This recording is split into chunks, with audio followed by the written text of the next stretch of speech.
కోడ్లను మనం నిత్యం స్కాన్ చేస్తూనే ఉంటాం. ముఖ్యంగా యూపీఐ ఆవిష్కరణ, డిజిటల్ చెల్లింపుల సౌలభ్యం తర్వాత క్యూఆర్ కోడ్ల వినియోగం విపరీతంగా పెరిగింది. ప్రతి క్యూఆర్ కోడ్ ఒక చదరపు లోపల వివిధ పంక్తులను కలిగి ఎలా సృష్టించబడుతుంది. ఎవరైనా కొన్నిసార్లు అలాంటి ఆలోచనతో ఎవరొచ్చారో, దీనికి ముందు ఎలాంటి వ్యవస్థ ఉందో ఆలోచిస్తూ ఉండొచ్చు. ఈ క్యూఆర్ కోడ్ దాని గత చరిత్ర గురించి ఇప్పుడు తెలుసుకునే ప్రయత్నం చేద్దాం. ప్రపంచంలోనే మొట్టమొదటి బార్ కోడ్ను అమెరికన్ నార్మన్ జోసెఫ్ వుడ్లాండ్ సృష్టించారు.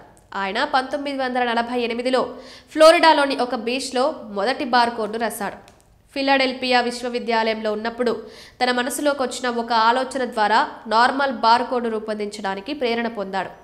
చెక్అవుట్ సమయంలో ఉత్పత్తి సమాచారాన్ని ఎలా సంగ్రహించాలో విద్యార్థులు పరిశోధన చేయమని కిరాణా దుకాణం గుమాస్తా ఇంజనీరింగ్ కళాశాల డీన్ను అడిగాడు. ఇది బార్ కోడ్ను రూపొందించడానికి నార్మన్ను ప్రేరేపించింది. స్కౌట్స్ దగ్గర మోర్స్ కోడ్స్ ఉంటాయి, చుక్కలు గీతలతో కూడిన కోడ్స్. వారు ఫ్లోరిడా బీచ్లో కూర్చుని ఇసుకలో చేతితో మోర్స్ కోడ్ రాస్తున్నారు. అప్పుడు వారికి మందపాటి గీతలను ఉపయోగించి కోడ్ రాయాలనే ఆలోచన వచ్చింది. ఇది బార్ కోడ్ సృష్టికి దారితీసింది. వారు గీసిన మొత్తం బార్ కోడ్ వృత్తాకారంగా ఉంది. అది బుల్స్ ఐ లాగా కనిపించింది. ఇది 1948లో జరిగింది. వుడ్లాండ్స్ బార్ కోడ్ దాని స్వంతంగా రావడానికి 2 దశాబ్దాలు పట్టింది.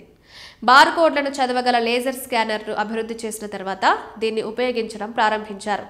వుడ్లాండ్స్ స్వయంగా ఐబీఎం పరిశోధన బృందంతో కలిసి ఈ స్కానర్ను అభివృద్ధి చేశారు. ఈ బార్ కోడ్ను యూనివర్సల్ ప్రొడక్ట్ కోడ్ అని పిలిచేవారు. ఈ బార్ కోడ్ను మొట్టమొదటిసారిగా 1974లో స్కాన్ చేశారు. యూపీసీ బార్ కోడ్లు ఎక్కువ సమాచారాన్ని కలిగి ఉండవు. Japanese automotive company Denso wave ఈ సమస్యను ఎదుర్కొంది.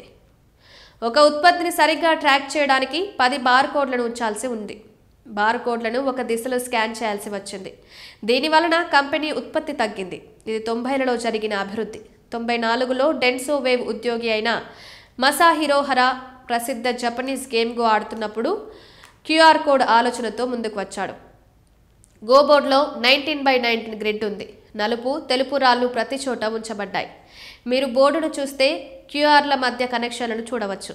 ఈ గ్రిడ్ వ్యవస్థలో మరిన్ని సమాచారాన్ని నిల్వ చేయవచ్చని మసాహిరో హరా గ్రహించాడు. డెన్సో వేవ్లోని మరికొంతమందితో కలిసి హరా క్యూఆర్ కోడ్ను విజయవంతంగా అభివృద్ధి చేశాడు.